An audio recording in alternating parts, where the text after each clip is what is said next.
Hello and welcome back to another episode of the HRER podcast, where we delve into the world of HR emergencies and scandals.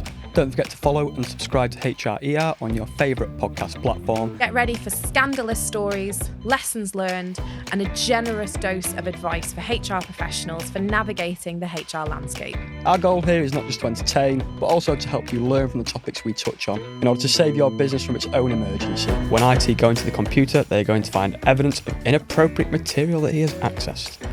On first viewing, IT have not only seen what he has been accessing of an adult and graphic nature during work time, but they have also found that he's been looking at the OnlyFans page of another employee who is a direct report of his. If she's using work equipment and work time to do this, potentially the They only... take money off her. whether we go as far as taking commission, I suppose that would be a company a company decision. Well, he wants to know what we're going to do about the employee who has the OnlyFans page. Never mind the fact that he's been looking at He's been peeking. God knows what on the internet. We need to make sure that because of what's gone on, this actually came out into the workplace. Immediately then everybody's trying to log on and have a look, and she's getting a bit of ribbing for this. And we're back in the saddle. It's your favourite topic. It is, yeah. I love You're this one. excited about this one, aren't you? We've been talking about this one a lot, haven't we? Yeah. It's a juicy one. There's a lot of sauce in it. It's the wonderful world of OnlyFans. It's come up. OnlyFans, social media, side hustles. We've got it all covered off in this one. Lots of buzzwords, eh? Yeah. Let's jump right in with the email. Look at that smile. You can't wait, can you? I don't know what it is. It's excitement. I'll leave. My opinions don't matter on this day, so we'll just... All opinions are our own. Yeah. We'll keep it. We'll try to keep it topical and professional as well. Okay, cool. Hi, Alyssa. Where do I start? We've had Ben in the office today. His computer is riddled with viruses. It is a work computer, and he says he needs IT to fix it. He did state he had tried to get it sorted privately, but because of access restrictions, they couldn't do it. He has then admitted that when IT go into the computer, they're going to find evidence of inappropriate material that he has accessed. On first viewing, IT have not only seen what he has been accessing of an adult and graphic nature during work time, but they have also found that he's been looking at the OnlyFans page of another employee who is a direct report of his. I spoke to him and told him what we found, and frankly, I'm a little incredulous. He has asked what we are going to do about one of the team having an OnlyFans page. Any guidance on how we handle this would be much appreciated, feeling a little out of my depth with this one, and I think so they should. I mean, the first thing, well, he wants to know what we're going to do about the employee who has the OnlyFans page. Never mind the fact that he's been looking at He's been peeking. God knows what on the internet. So to give you a bit of context for this one, I don't think we're allowed to say the word on the internet. I think it's on TikTok where people have different words for naughty words. Yes. He'd been looking at some graphic stuff. Whether it's illegal or not, I'm not an expert on that particular area of the law. I have to say it wasn't the focus of my law degree. No. However, totally unacceptable, totally against company policies. And yeah, that really, it was a bit of a shock with this one when it was sort of, well, yeah, I've been looking at some naughty stuff online, but what are you going to do about Karen, who's got an OnlyFans page? Point the finger elsewhere. Exactly. He's come to you with problems first, hasn't he? So it wasn't vanilla stuff. Vanilla is like the plain term, isn't it? Yeah. But yeah, we'll I just don't. I'm a bit speechless, to be honest. I think we'll keep it simple. We'll jump straight into the questions, and we'll probably build a bit of a frame around that. So I'm going to move my mic out of the way.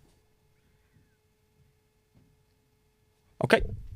First question to ask as an employer: how should HR address the issue of an employee engaging in a side hustle, especially one that may conflict with the company's values and or policies? As we've said, this isn't necessarily the primary issue of this one, but if you've got someone who has a side hustle, so what we mean by that is they're making a bit of money on the side. It doesn't have to be OnlyFans. It could be, other platforms are available. It could be that they are working a night shift somewhere. Yeah. It could be that they, are an influencer and they're trying to get a bit of cash that way. It could be anything. And you may think, well, what an employee does in their private time is up to them. But to some extent, an employer does have a little bit of reach into somebody's private life, particularly where if they're pulling 2 jobs, they could be working a significant number of hours. There's a well-being perspective there. Is somebody coming into work after being on a night shift somewhere else? Are they well enough to be at work in terms of, are they going to be falling asleep? Is this going to be a downward spiral in terms of what's going to happen to their health and well-being? Is it something that conflicts with your own business? So I have actually had a situation where we've had somebody, and I know who's going to be listening to this, and she's going to be really, really happy that I'm referencing what's going on there, because they love the podcast, where they had somebody who was actually competing with the business in their private time. So they were doing one thing for the business, and then they were going and using company material to go and make money privately doing the same thing. Conflict of interest. Conflict of interest. You're on the ball today, Ollie. So there's loads of situations where an employer actually does have an interest in what an employee is doing in their private time. So what we often see in the contract of employment, back to contracts, back to policies. So we take a really, really interesting topic and we make it boring. We go back to contracts and policies. Do we, in the contract of employment, limit what people can do outside of work? Are we saying this has to be your primary employment? And if you want to undertake other work of any kind, you need to get permission first. And where we see these clauses really getting into detail, it covers things like volunteering. So things that are like work, whether they're being paid or not. So in my background, I've been an RNLI volunteer for 18 years. I had to get permission from every employer I've ever had to be doing that, because I could be doing a very heavy job in the day, working an 8-hour day and then commuting, and then up all night going out to sea. And if I rock into work the next day and I'm not fit to be at work because I'm shattered, well, that's going to affect how well I can do my job. So it's a perfectly reasonable thing to have in place. Of course, yeah. And lots of employees, particularly with the advent of things like TikTok, the influencer movement, and OnlyFans, think, well, it's my private time. I can do what I want. They need to be clear whether or not this is in the contract or not. You got to think as well, like, if LinkedIn's a big deal nowadays, isn't it, as well? Like, if someone's using their actual name on OnlyFans, it's not like a hard job to track them down on LinkedIn and go link to that company. Like, it don't look great. And actually, you've raised a really key point there, that what the employee does in their private time, and if they have permission to have a side hustle, what we're going to call a Karen, what Karen's actually doing online, technically, do we then have any interest in saying, well, you should or shouldn't be doing that? However, if it's something that can affect the reputation of the company, that could make the company be seen in a negative light or could be detrimental to them, then actually, yes. So where we're seeing this now spilling out in the press is where teachers have been found by pupils and parents to have OnlyFans accounts where actually the information's quite graphic. Yeah. And the stance taken by schools is this is a safeguarding issue. Because if pupils are seeing teachers in these sorts of situations and environments, then it raises some really serious issues that the school has to deal with. They're a role model as well, aren't they? Like, exactly. They're looked up to most of the time anyway. So it's not a case of looking down on what people are doing. People are trying to earn a living and they're using what they've been given to go and do that. Great if it's in their private time, but if it spills over into work and it affects the employer in terms of their reputation, then that is something that the employer can do something about.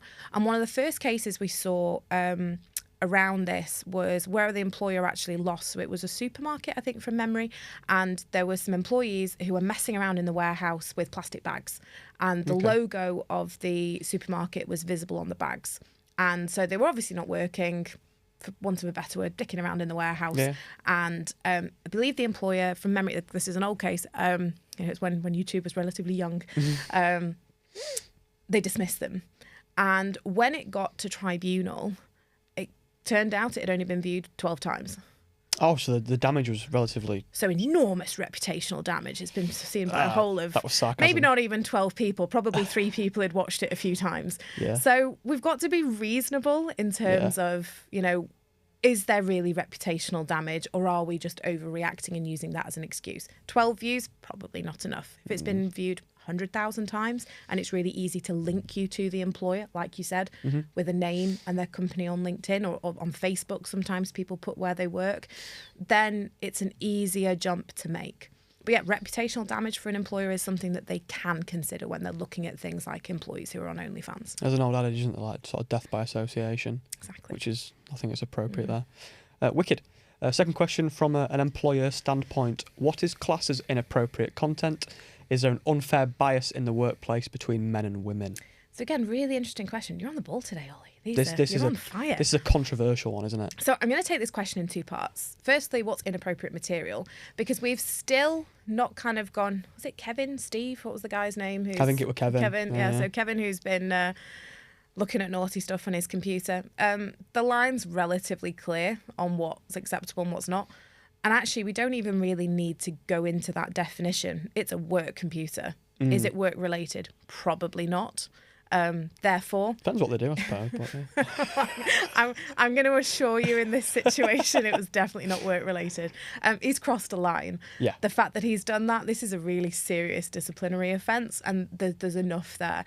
If we allow people to use their work computers in their personal time, and they're allowed to use, for personal browsing, personal email, it's really important that in policies that we have that line to say, with the exception of that you're not looking at things that are inappropriate or illegal online. So that's dealing with the Kevin stuff. In terms of then the OnlyFans side of this, if we haven't got that link to the company and we're no longer considering the reputational stuff, if somebody is doing something that's graphic or in the mind of somebody else inappropriate in their own time, there's nothing as a business that we should be involving ourselves with. And we had a discussion when we were planning this session, didn't we, about the gender roles aspect of this. We did. And how, because this is a woman who's created that content, that it naturally evokes a certain feeling. Whereas had this been a guy, would it have been the same? Now, I'm not saying whether it does or it doesn't, but would the reaction from Kevin necessarily have been the same? Would he have been looking at this material had it been a direct report who was male? Probably not. And in this situation, he'd viewed that page over 100 times. It'd become much more than a habit. It had. But we've got to be very clear that we're treating everybody the same, that we're not focusing on somebody because of their gender and because they've chosen to go and do this. And when we think about OnlyFans, we're often thinking about women who are creating this content, and we instantly think about it being inappropriate, graphic, or of a certain nature. When actually OnlyFans, it's a much broader platform. There's people doing all kinds of stuff, and we've talked about feet. Feet is a bit of a thing on there, isn't it? As well, people gamble on there. Like people for some reason they watch that. Yeah, but we've got to be really careful that we're not jumping to gender assumptions, or we're not exhibiting bias. One, because of the platform, or two, because of who might be putting stuff on there. So we should be treating Karen in the same way as somebody else who may not share her gender and who may be putting content or information out on another platform. Just because she's female and she's putting something out that potentially involves nudity or something that someone might see as inappropriate, we shouldn't necessarily be doing anything about that if it doesn't affect the business. Equality. Exactly. Across all fronts. Wonderful. Third question from an employer standpoint. How do, as HR professionals, do we check if the content has been in company time, and what are the disciplinary actions? So with this one, it's monitoring that we're looking at. We're going to be going into Kevin's computer to see what he's been doing and when. So we've actually put some content out recently about monitoring. So we've got a blog about it and there's some shorts about it. So do, check out social media to see in more detail about that subject. But in this situation, we're going to be going into his computer. We're going to be accessing his history, and we're going to be looking at timestamp to see what he was doing and when.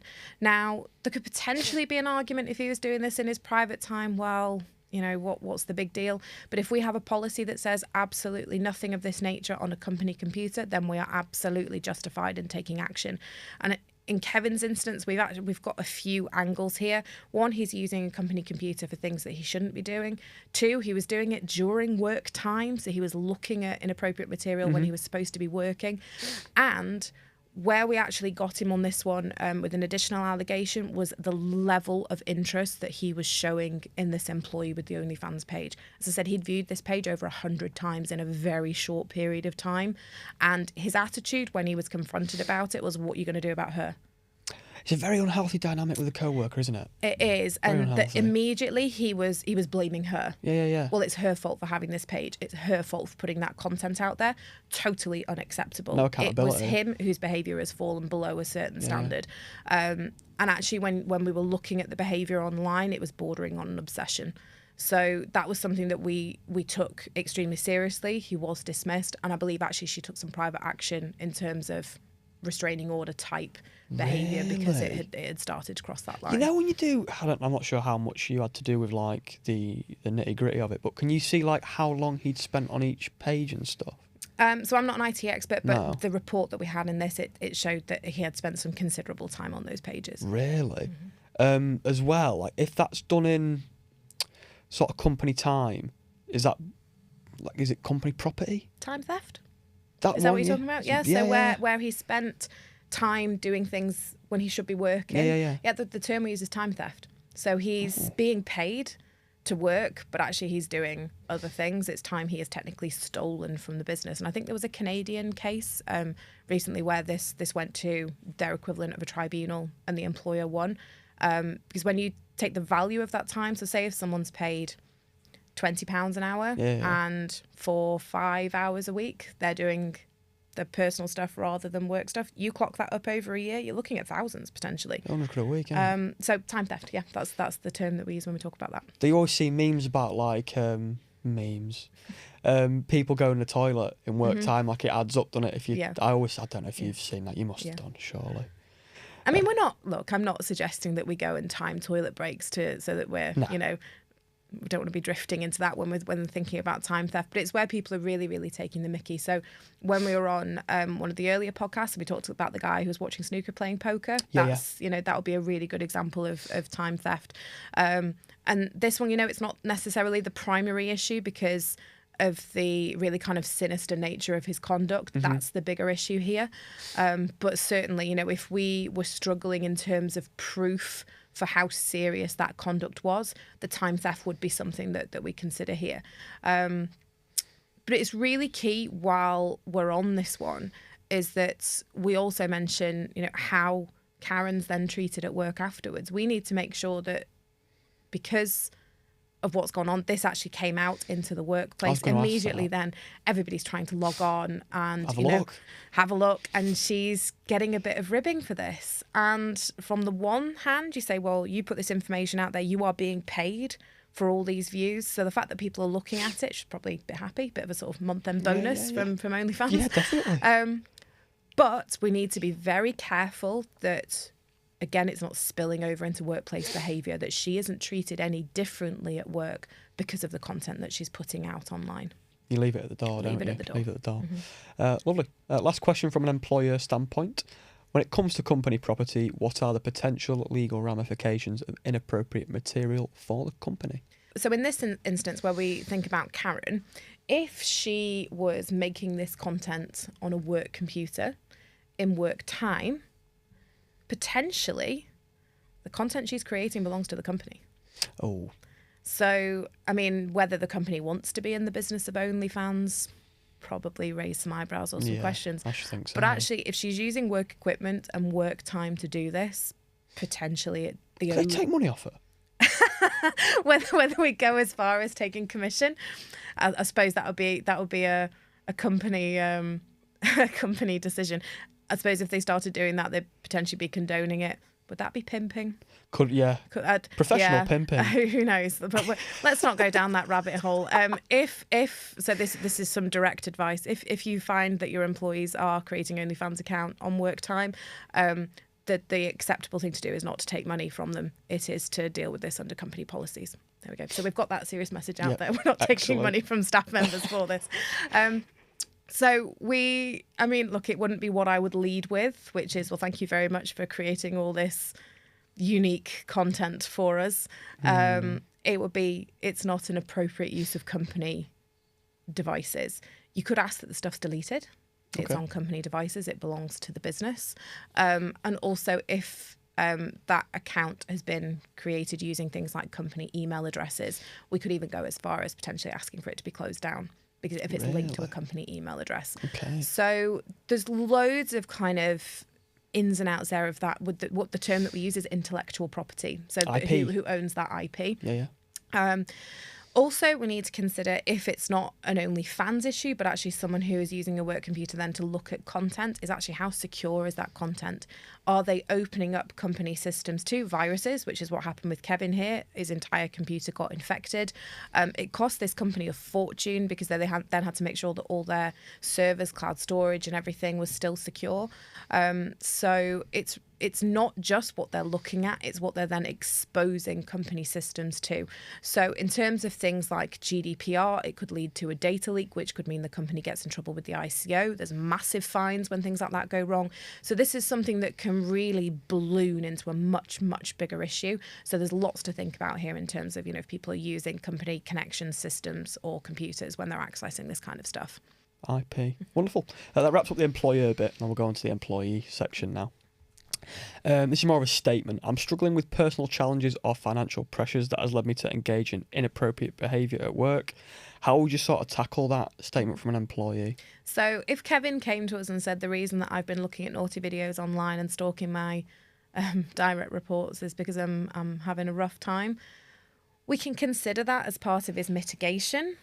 But ultimately, there is still a standard of behaviour that we can expect from our employees. If he got a doctor's opinion to say that he has some sort of compulsion, so perhaps, I don't know, a sex addiction or some sort of condition that makes him behave in a way that exhibits negative compulsive behaviour, again, we can take it into account, but we're still expecting a minimum standard of behaviour. And with Kevin, his behaviour towards his colleague and the sort of stalkerish element of Obsessive, is really where this got really, really sinister and quite dark. So where we've got the well-being of another employee, actually we're going to be elevating her interests over his. So yes, it might be that his marriage was breaking down, he was having financial issues and other things going on, but Karen's welfare here was paramount for us. That statement seems a little bit like woe is me. It was, he was a bit woe is me. But you know what, from off the bat, he was very much like, oh, I've been looking at some stuff online and I've got some viruses, but what are you going to do about Karen and her OnlyFans page? Yeah, it's like, well, no, weird. Mate, the issue here is what you've been doing, No, not what Karen's been doing. No accountability from Kev. That's not how I told HR to put it. Obviously, I was much more professional in how that was not verbalised, but not just stopping him in his tracks. If we flip this on its head, and if we are going to be talking to Karen about the side hustle and her making some money, again, as long as we're in line with company policies, there is no issue with her making a bit of money on the side, particularly if she's having financial problems and that's affecting her mental health, provided we're not breaching company policies and procedures in terms of that side hustle, that we've got permission to do it, we're not using company devices, we're doing it in our own time, absolutely fine, as long as it's not illegal. You've almost nearly fully answered my second question there. I'm going to read it out for the sake of argument anyway. I'm learning additional skills to better develop my personal development. Why shouldn't I be using work property? So if it's not related to work and your employer isn't going to get the benefits of it, I would never assume. The key here is take it to HR or your line manager and say, well, look, I've got these additional skills. It's what I did with the RNLI. So they were teaching me about resilience, working under pressure, command roles, dealing with upsetting and difficult situations. I said, well, actually, this can really supplement what I do as a lawyer. It's going to make me a better lawyer. They were happy for me then to be doing it in work time and giving me additional time to be doing it. So where there's a clear benefit and it's not going to be detracting from your role and causing a distraction that means that your role suffers, then you may find that an employer actually embraces it. But what I would always say is honesty first. So go to the employer before you commit to anything and say, well, look, this is how I think it can benefit the company and my role. This is what I need. So I need time, I need resources, or actually I need company property to do it. Can we have a conversation about it? That's always a better approach than being sort of negative or dishonest about something and going off and doing it anyway. Definitely. An open sort of culture is back to that trust relationship. Trust is the word I was looking for. Last one, as an employee, my OnlyFans side hustle is outside of work. Should work even be monitoring me? So if it's outside of work, then arguably it's got nothing to do with work unless we've got that really clear link between somebody. So if you're somebody who is perhaps the face of your company, so you might be used in a lot of company PR, you might do a lot of social media for them, and that link is very, very easy to make, and the content that you're creating has the potential for reputational damage, it's reasonable for the company to be looking at what you are doing and then taking a view on whether it's acceptable or not. But if it's completely separate, it's got nothing to do with the business, there's no reputational risk, and actually the link between you and the company can't be easily made, then it's unlikely they'll be able to justify monitoring you in that way. Yeah, I mean, like we mentioned earlier, it's quite easy to track and link information on different platforms nowadays, isn't it? I think. But we've got to be reasonable in that reaction as well. So back to the supermarket example with the plastic bags. 12 views. I mean, you know, we're thrilled for all of the 5 or 6 views that we have. I'm kidding, it's loads more than that.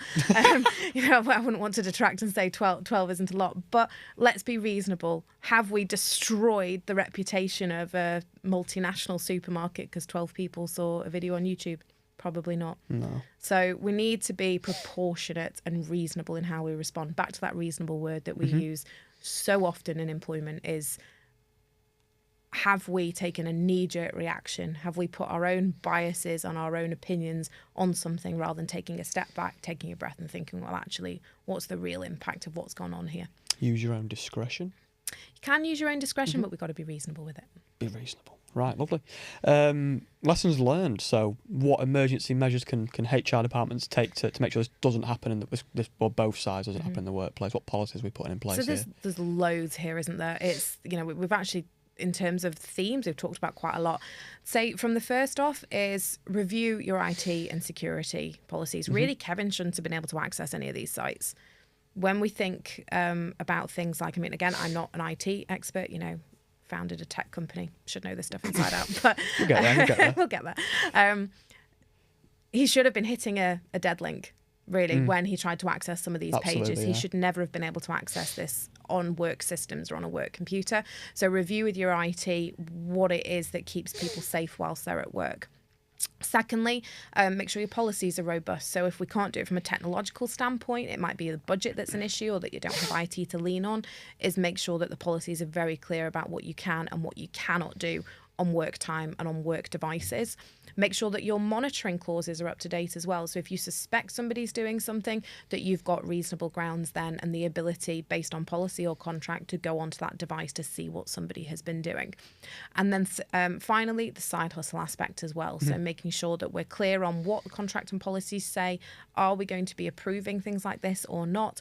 And how we're going to have those conversations with employees. So it could be that actually the work that people do for you, you don't care if they're up all night, there's no well-being or health and safety perspective to it whatsoever, you don't care what people do. Or it could be that you work in a environment where people's health and safety is absolutely paramount. They might have a hands-on job in terms of things like care, education, where their full attention and their full physical capabilities are needed. And if they do something out of work, it could really detract from their ability to do their role. So think about what's reasonable, think about what you're prepared to accept, and try not to let that bias or your views and opinions on things like OnlyFans or other side hustles come into things. And try. You can try. I know your thoughts and feelings on some of these things. And look, I work with some businesses where they're very much TikTok, OnlyFans, or what's this rubbish? I don't want any of that in my workforce. Yeah. You know, what the world's going to a bad place with it all. And there's some who kind of embrace it and say, well, you know, you're gaining some really valuable skills on social media. We can use those. Skills on social media, not so much the content that perhaps is sometimes created on OnlyFans, maybe not quite so appropriate for work. The key is not to let that knee-jerk reaction and those sort of initial biases come into it. We've got to think about things reasonably. Be objective. Yes. Lovely. Closing thoughts. So are you at liberty to disclose what happened with this one or what should happen? Or So Kevin was dismissed. His employment record was actually clean. And he was a relatively long-serving member of staff. So it's unusual where you've got clean employment record and long service for someone to be dismissed without prior warnings. But we felt that his conduct really, really fell to rock bottom with this. And we had the welfare issue with Karen as well in terms of his behaviour, and particularly because she had to notify the police about his behaviour because of how serious it was getting. So we dismissed him for looking at inappropriate content during work hours on a work computer, exposing work systems to viruses through his behaviour, breach of the IT policy, and breach of our dignity at work policy. because of his behaviour towards Karen. I've not heard that one before. Dignity at work. So everybody has the right to be treated with dignity at work, and we felt that his behaviour towards Karen fell below that standard. In terms of the support that we gave to Karen with this, she was given support with the police investigation. So when the police actually came into work, we gave her space, room to hold those discussions, and HR actually gave the police access to all the systems as well to help with their investigation. And she was also offered counselling, which the company paid for. That's because nice, of it was a line manager, someone that she should have trusted in the workplace. So we really looked after her, and Kevin was moved on. Excellent. Smashed it again. Before we sign off, just to confirm, names and stuff have been changed here, just to obviously protect privacy and such, haven't they? Yeah. Just thought we'd clear that up in case we get in trouble. So if you do have any scenarios that you would like to look at, and you are a bit nervous about being identified, look, we can change names, and we can move scenarios around a little bit so companies are less easy to identify. Though we have got some clients who are desperate to appear on here, and they want their scenarios to appear on here. So it depends which way the wind blows for you. But thank you so much for listening. It's been a really interesting topic, and thank you, Ollie, for your insightful questions as always. Lovely. Well, like, comment, subscribe, all that good stuff. Cheers. Until next time, we're your hosts signing off from HRER. Take care of your HR and may your workplace be disaster free. Before we go, a big thank you to you for tuning in, and don't forget to subscribe. If you have your own ER stories or suggestions for future episodes, reach out to us at Heroes, or on social media, or even HRER@heroes.co.uk. As we navigate the maze of workplace blunders, remember that no organisation is perfect, but by sharing these stories, we can all work towards creating healthier, happier, and more productive workplaces.